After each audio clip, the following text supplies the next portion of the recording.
दोस्तों इस वीडियो में इंपॉर्टेंट भूगोल के प्रश्न हम लोग देखने वाले हैं ऑनलाइनर, जो कि काफ़ी इंपॉर्टेंट है। यहाँ देखेंगे भारत किस गोलार्ध हेमिस्फीयर में अवस्थित है, तो ध्यान रखेंगे उत्तरी पूर्वी गोलार्ध में। नेक्स्ट देखेंगे क्षेत्रफल की दृष्टि से भारत का विश्व में कौन सा स्थान है, तो 7वां। भारतीय भूभाग का विस्तार पूर्व से पश्चिम 2933 किलोमीटर तथा उत्तर से दक्षिण तक 3214 किलोमीटर है। भारत का क्षेत्रफल विश्व के कुल क्षेत्रफल का कितना भाग है, तो 2.4%।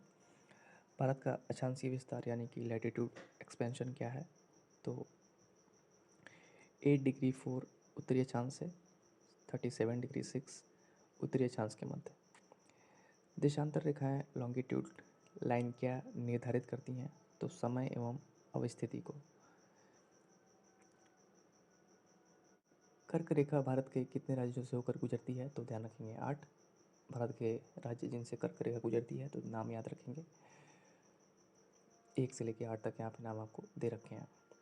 भारत को लगभग 2 बराबर भागों में कौन सा अक्षांश लैटिट्यूड विभाजित करता है, तो 23 से 1/2 डिग्री उत्तरी अक्षांश कर्क रेखा। भारत के सबसे पश्चिमी बिंदु गौरमोता यानी गुजरात तथा पूर्वी बिंदु किबीथु जो कि अरुणाचल प्रदेश में है के मध्य सूर्योदय के एवं सूर्यास्त में लगभग कितने घंटे का अंतर होता है, ध्यान रखेंगे 2 घंटे का। भारतीय मानक समय रेखा यानी कि Indian standard time line 82 degree किस शहर से होकर गुजरती है, तो ध्यान रखेंगे प्रयागराज के निकट मिर्जापुर से। भारतीय मानक समय एवं ग्रीनविच मीन टाइम यानी जिसे जीएमटी भी कहते हैं में कितने घंटे का अंतर होता है, ध्यान रखेंगे 5.5 घंटे का। यदि भारतीय मानक इंडियन स्टैंडर्ड मेरिडियन पर मध्याह्न है तो 120 डिग्री पूर्वी देशांतर पर स्थानीय समय 2:30 अपराह्न होता है यानी कि 2:30 दोपहर का समय होता है। भारत का सुदूरस्थ दक्षिणतम बिंदु यानी कि साउथर मोस्ट पॉइंट कौन सा है, तो ध्यान रखेंगे इंदिरा पॉइंट।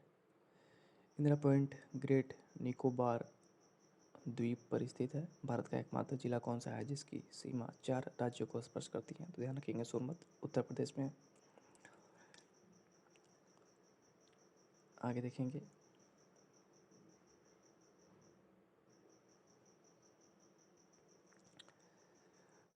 रास द्वीप, नील द्वीप और हैवलॉक द्वीप का परिवर्तित नाम क्या है, तो ध्यान रखेंगे नेताजी सुभाष चंद्र बोस द्वीप, शहीद द्वीप एवं स्वराज द्वीप। चेंज हो गया है।